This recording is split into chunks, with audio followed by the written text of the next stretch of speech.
Hello guys! நேத்திக்கு எல்லாரும் செம்ம பிஸியா இருந்திருப்போம். ஒரு கையில ஃபோனோ, இல்ல டிவி ரிமோட்டோ இருக்கும். இன்னொன்னு ஒரு கையில பாப்கார்ன் ஸ்நாக்ஸ்ன்னு இருந்திருக்கும். கரெக்ட்டா? ஏன்னா நம்ம கோலிவுட்லயும், தமிழ்நாட்டிலயும் ட்விஸ்ட் மேல ட்விஸ்ட் வந்து ஃபுல் சோஷியல் மீடியாவே சும்மா ஆட்டம் கண்டுருச்சு. ஒரு பக்கம் என்னடான்னா, பிரபல நடிகையோட போஸ்ட். இன்னொன்னு ஒரு பக்கம் நம்ம சிஎம் சாரோட ஸ்பீச். இந்த 2த்துக்கும் நடுவுல ஒரு நியூஸு. அத பத்தி தான் இன்னைக்கு ஃபுல் வீடியோல பார்க்க போறோம். ஸோ வீடியோக்குள்ள போறதுக்கு முன்னாடி வீடியோவ ஸ்கிப் பண்ணாம பாருங்க. அதுக்கு முன்னாடி மறக்காம சேனல சப்ஸ்கிரைப் பண்ணி சப்போர்ட் பண்ணுங்க. எஸ், நம்ம இன்னைக்கு தனி ஒருவன் ஹீரோ ஜெயம் ரவி என்கிற ரவி மோகன் மேல ஒரு பெரிய ஷாக்கிங் கம்ப்ளைண்ட் வந்து இப்போ மேட்ரு போலீஸ் ஸ்டேஷன் வரையும் போயிடுச்சு. ஓகே, ஸ்டெப் பை ஸ்டெப்பா இத பத்தி பார்ப்போம். ஃபர்ஸ்ட் இது பிரேக்கிங் நியூஸா வந்துச்சு. ரவி மோகனோட சென்னை நீலாங்கரை வீட்ல வேலை செஞ்ச 2 பணிப்பெண்கள் மட்டும் இல்லாம ஒரு சின்ன பையன அவர் வீட்டுக்குள்ள லாக் பண்ணி சிறைப்பிடிச்சிருக்கிறது தான் ஒரு தகவல். அது மட்டும் இல்லாம அந்த மெய்டோட ரிலேட்டிவ் சைட்ல இருந்து போலீஸ் கண்ட்ரோல் ரூமுக்கு ஒரு கம்ப்ளைண்ட் போயிருக்கு. நியூஸ் பேப்பர் ஹெட்டிங்ஸ் எல்லாம் ஆக்சுவலா என்ன தெரியுமா கொண்டுட்டு வந்திருந்தாங்க? ரவி மோகன் பணிப்பெண்களை சிறைப்பிடித்தாரா? அப்படின்றது தான் செம்ம ஹைலைட்டா போட்டு தள்ளிட்டு இருந்தாங்க.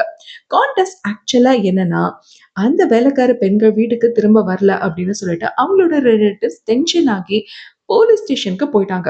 உடனே ஸ்பாட்டுக்கு என்ட்ரி ஆன நம்ம நீலாங்கரை போலீஸ் அந்த பெண்கள ரெஸ்க்யூ பண்ணி ரவி மோகன் சைட்ல, "சார், ஏதோ திருட்டு நடந்திருந்ததுன்னா நீங்களே லாவ கையில எடுத்தா எப்படி சார்? பிரைவேட்டா லாக் பண்ணி வச்சிருக்க கூடாது.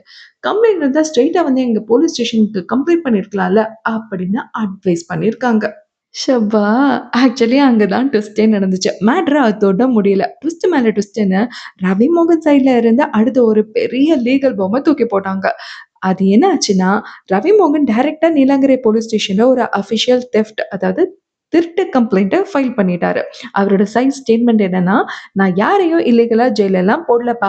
அந்த வொர்க்கர்ஸ் நம்ம வீட்ல இருந்து நகைகளையோ, இல்ல கேஷையோ திருடியிருக்காங்க. ஸோ அத பத்தி தான் நாங்க கொஸ்டினிங் பண்ணோம்" அப்படின்னு சாலிடா கவுண்டர் அடிச்சுட்டாரு. இதனால போலீஸும் இப்போ நம்ம ஹீரோவுக்கு அஃபிஷியலா சிஎஸ்ஆர், அதாவது கம்யூனிட்டி சர்வீஸ் ரிஜிஸ்டர் காப்பிய இஷ்யூ பண்ணி, நாங்க 2 சைட்லயும் செக் பண்ணி ஸ்ட்ரிக்ட் இன்வெஸ்டிகேஷன் செஞ்சு ப்ராம்ப்ட் ஆக்ஷன் எடுப்போம் அப்படின்னு கிளியர் கட்டா சொல்லிட்டாங்க. ஸோ இனிஷியல் ரூமர் ட்விஸ்ட் ஆகி இப்போ மேட்ரு பக்கா லீகல் கேஸா மாறிடுச்சு. ஆனா கைஸ், நீங்க கூட யோசிக்கலாம், நம்ம எப்பவும் பார்க்குற சாஃப்ட் ஸ்போக்கன் காமான ரவி மோகனுக்கு என்ன ஆச்சு? ஏன் இப்படி பேக் டு பேக் நியூஸ்ல வராரு? அப்படின்னு. ஆக்சுவலி அவர் கெரியர்ல இப்போ லோகேஷ் சினிமாட்டிக் யூனிவர்ஸோட பென்ஸ் படத்துலலாம் ஆக்ட் பண்ணி ரொம்பவே பிஸியா இருந்தாலும், அவரோட பெர்சனல் லைஃப்ல ஓவரா பிரஷர் இருக்கு அப்படின்றது அவரோட பிரஸ் மீட்லயே நமக்கு தெரிஞ்சுது.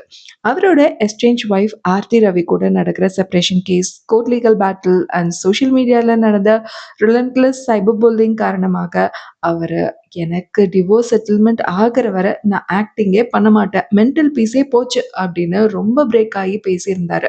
அதோட கெனிஷா பிரான்சிஸோட ஸ்பாட் வேற சோஷியல் மீடியால பயங்கர ட்ரெண்ட் ஆயிடுச்சு. ஸோ ஆல்ரெடி பெர்சனல் சைட்ல இவ்ளோ legal struggles and negative companions ஓடிட்டு இருக்கும்போது, இப்போ இந்த மெய்ட் சர்வன்ட் தெஃப்ட் இஷ்யூ வேற திடீர்னு வந்து ஃபயரா எரியுது. ஸோ நீலாங்கரை போலீஸ் ஸ்டேஷன்ல நடந்த உண்மையான சினாரியோ சம்மரி இதுதான். ஒரு பக்கம் மெய்டோட ரிலேட்டிவ்ஸ் கம்ப்ளைண்ட், இன்னொன்னு ஒரு பக்கம் ரவி மோகனோட லீகல் தெஃப்ட் கவுண்டர் ஸ்ட்ரைக். இப்போ நீங்க சொல்லுங்க காய்ஸ். இந்த ஹோல் ட்ராமால உங்க கெஸ் என்ன? திருட்டு நடந்தது உண்மையா? இல்ல இது அடுத்து நம்ம ஆக்டர டார்கெட் பண்ண பார்க்குற நெகட்டிவ் கம்பேனியனா? So who is completely right in your opinion? கீழ எனக்கு கமெண்ட் பண்ணுங்க. மறக்காம அப்படியே சேனலையும் சப்ஸ்கிரைப் பண்ணிக்கோங்க. இந்த வீடியோ பிடிச்சிருந்தா லைக் பண்ணி ஷேர் பண்ணுங்க.